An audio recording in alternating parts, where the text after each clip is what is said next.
Everyone, welcome to the learner Deepali. एक और अच्छी न्यूज़ आई हुई है जो कि है पंजाब पुलिस की तरफ से। आप देख सकते हैं रिक्रूटमेंट आई हुई है सब इंस्पेक्टर की, और इसका जो नोटिफिकेशन है वो कल ही आया है, 9 सितंबर को पब्लिश हुआ है।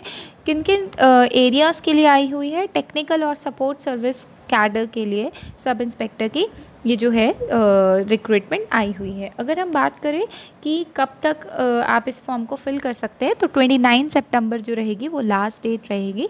किस तरीके से फॉर्म फिल करना है, कैसे करना है, ये चीज़ मैं आपको बता देती हूँ।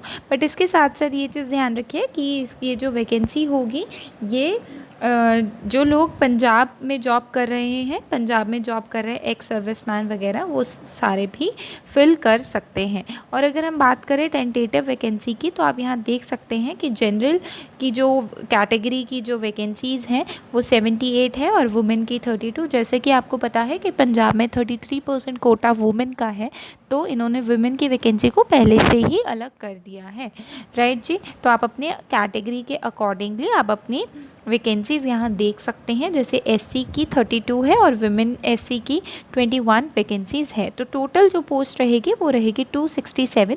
एक चीज़ यहाँ ध्यान रखें कि यहाँ पर स्पोर्ट्स जो कोटा है उनके लिए भी वैकेंसीज़ हैं, जैसे कि दो वैकेंसीज़ यहाँ ओपन और मेन के लिए, ओपन और वुमेन के लिए वैकेंसीज़ निकली हुई हैं, राइट जी। तो जो वैकेंसी है वो कभी भी इंक्रीज़ और डिक्रीज़ करी जा सकती है। रिजर्वेशन दिया गया है sportsman, economically weaker person, women, इन सबको जो रहेगा यहाँ पर आपका रिजर्वेशन दिया जाएगा। इसके साथ साथ अगर हम बात करें जो इम्पॉर्टेंट रह सकता है हमारे लिए कि किस किस क्या क्या फंक्शंस होंगे। देखिए 18 डोमेन्स हैं यहाँ पंजाब पुलिस के अंडर, और 18 डोमेन्स के अंदर इनकी जो है पोस्ट निकली हुई हैं। अगर बात करें information technology grouping 1, cyber security, geographical information, data mining, OSINT analysis, network management, इसमें number of candidates to be selected. तो इन एरियाज़ में इनको जॉब दी जाएगी, तो उनके अकॉर्डिंगली इन्होंने वैकेंसीज़ को भी आगे फर्दर बांट दिया है। अगर हम ग्रुपिंग 2 की बात करें तो डाटा एनालिटिक्स में 30 लोगों की वैकेंसीज़ है, वायरलेस टेलीकम्युनिकेशन में 5। तो अलग अलग तरीके से ये इन्होंने वैकेंसीज़ को बांट दिया गया है। और फॉरेंसिक वालों के लिए भी ऐसे ही जो टोटल फॉरेंसिक पोस्ट रहेंगे वो 27 और 12 रहेंगे, और ह्यूमन रिसोर्स मैनेजमेंट के लिए 40। तो टोटल जो पोस्ट रहेंगे 267 पोस्ट रहने वाली हैं। अगर हम बात करें कि इनकी पे स्केल क्या होगा, तो पे स्केल रहेगा 35,400, और साथ साथ इनको 6 पे कमीशन मिलेगा, ठीक है जी। अगर 6 पे कमीशन जो है उसके अकॉर्डिंगली इनको सैलरी मिली जाएगी। 18 ईयर से लेकर 28 ईयर तक, 18 से 28 ईयर वाले इसको फिल कर सकते हैं, right.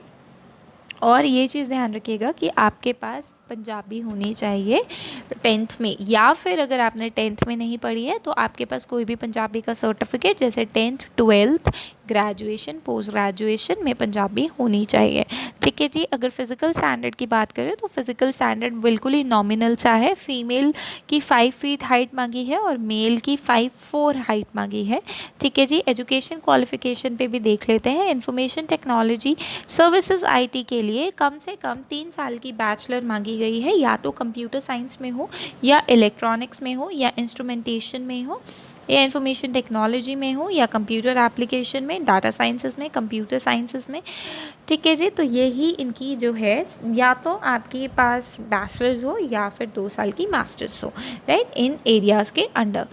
Similarly system administration, programming, coding, database administration, इनके लिए AMIE section A and B in computer science में क्वालिफिकेशन रहनी चाहिए। OSINT एनालिसिस के लिए बैचलर डिग्री रहनी चाहिए किसी भी फील्ड में, बट मिनिमम उनके पास 1 साल का OSINT का डिप्लोमा होना चाहिए। Community and victim support counselling के लिए मास्टर एंड बैचलर डिग्री हो साइकोलॉजी, सोशियोलॉजी, सोशल वर्क के अंडर।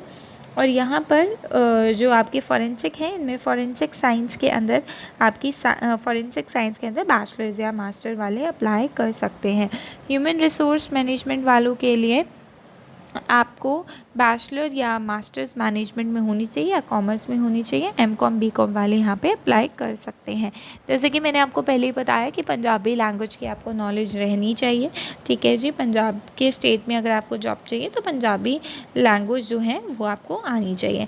अब यहाँ पर जो स्पोर्ट्स कोटा है, स्पोर्ट्स वाले लोग हैं, तो आप यहाँ पर देख लीजिए, अगर आप archery, aquatics, athletic, basketball, body building, boxing, तो यहाँ पे एक पूरी लिस्ट दी गई है। इस लिस्ट के अंदर आप कहीं पर भी फॉल करते हैं, फॉल करना मतलब कहीं पर भी जहाँ पर भी आपने कोई स्पोर्ट्स खेला है तो आप उसके अकॉर्डिंगली आप स्पोर्ट्स कोटा के अंदर फिल कर सकते हैं। ठीक है जी, 50 नंबर जो होंगे वो स्पोर्ट्स अचीवमेंट वालों को एक्स्ट्रा दिए जाएंगे। और ओलंपिक गेम्स में अगर आपने मार्क्स, ओलंपिक गेम्स के लिए मार्क्स इन्होंने डिवाइड कर दिया है कि अगर आपका गोल्ड, सिल्वर, ब्रॉन्ज या पार्टिसिपेशन भी है तो भी यहाँ पर जो रहेगा आपको मार्क्स दिए जाएंगे और उनको प्रेफरेंस दी जाएगी। Similarly for world cup, Asian games, Commonwealth, तो जो सीट्स रहेंगी इनकी उसके अंडर आप फिल कर सकते हैं। National games, all India inter university championship, उनके under Punjab senior state championship, उनके अंडर आप इस फॉर्म को फिल कर सकते हैं, सिर्फ स्पोर्ट्स कोटा की कैटेगरी के अंदर। तो इसके अंदर सबसे पहले CBT यानी कंप्यूटर बेस्ड टेस्ट रहेगा। उसके बाद जो लोग स्पोर्ट्स से बिलोंग करते हैं सिर्फ़ और सिर्फ उनका ही यहाँ पर अलग से उनकी एलिजिबिलिटी चेक की जाएगी। उसके बाद फिज़िकल मेज़रमेंट होगा। और अगर हम बात कर ले तो इसके अंदर क्या क्या चीज़ें होंगे, 150 नंबर का कंप्यूटर, 100 नंबर का कंप्यूटर बेस्ड टेस्ट होगा। ठीक है जी, और उस मेरिट के बेसिस के ऊपर आपको बुलाया जाएगा, राइट। और इसके साथ साथ अगर हम बात करें तो यहाँ पे सिलेबस दिया हुआ है। ये सिलेबस का आप स्क्रीनशॉट ले सकते हैं। ये देखिए, ये जो 20 मार्क्स, 30 मार्क्स ये जो दिया गया है, English, GK, constitution of India, basic knowledge of laws, ये सारी चीज़ें यहाँ पर कवर कर दी गई हैं।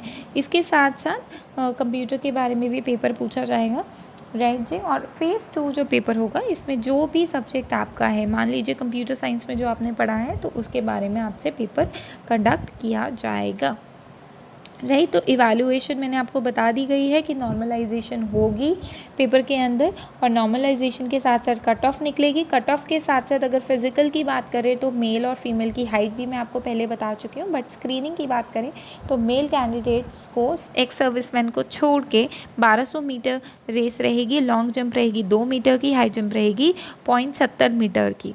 फॉर मेल कैंडिडेट्स जिसमें एक्स सर्विसमैन आते हैं उनके लिए 1400 मीटर की वॉक या रन जिन्हें 12 मिनट में कंप्लीट करना है, 8 स्क्वाट्स मांगे गए हैं।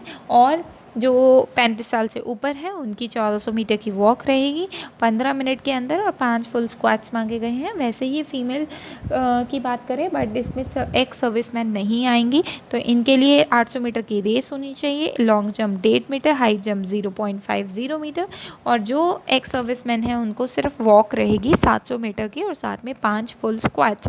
सिमिलरली यहाँ पर 35 साल से ऊपर वालों के लिए 3 स्क्वाट्स और 700 मीटर की रेस जो कि 9 मिनट में कवर करनी होगी, राइट जी। तो ये तो रही आपकी फ़िज़िकल स्क्रीनिंग की बात। तो आपके पास सारे के सारे डॉक्यूमेंट्स होने चाहिए। जब आप फॉर्म को फिल करेंगे तो आपको वहाँ पर स्कैन्ड कॉपी लगानी होगी। तो जब आप फॉर्म को फिल करें तो स्कैन्ड कॉपी अपने साथ रख लीजिए।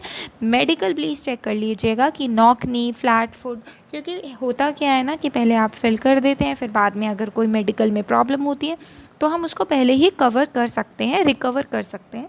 तो मेडिकल पहले ही आप चेक कर लीजिएगा कि कोई भी प्रॉब्लम ऐसी वैसी ना हो। फाइनल मेरिट लिस्ट जो होगी वो बनेगी और फाइनली रिजल्ट आ जाएगा punjabpolice.gov.in पर, और इसी साइट पर जाके आपको फॉर्म को फिल करना है।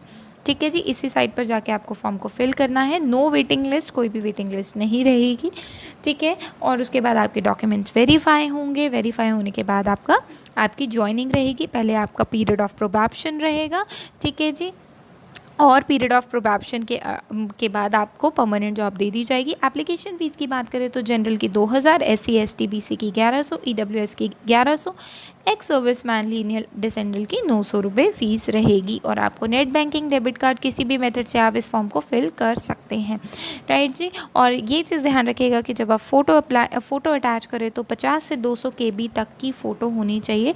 इससे ज़्यादा की फ़ोटो वो एक्सेप्ट नहीं करेगा। तो जो भी आपके डॉक्यूमेंट्स हैं उनकी स्कैन कॉपी अपने पास रख लीजिएगा फॉर्म को फिल करने से पहले।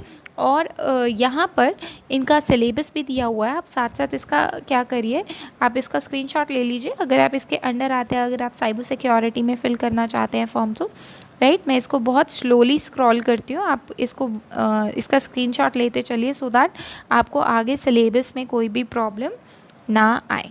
ठीक है जी, तो यहाँ देख सकते हैं आप, यहाँ पर सिलेबस दिया हुआ है।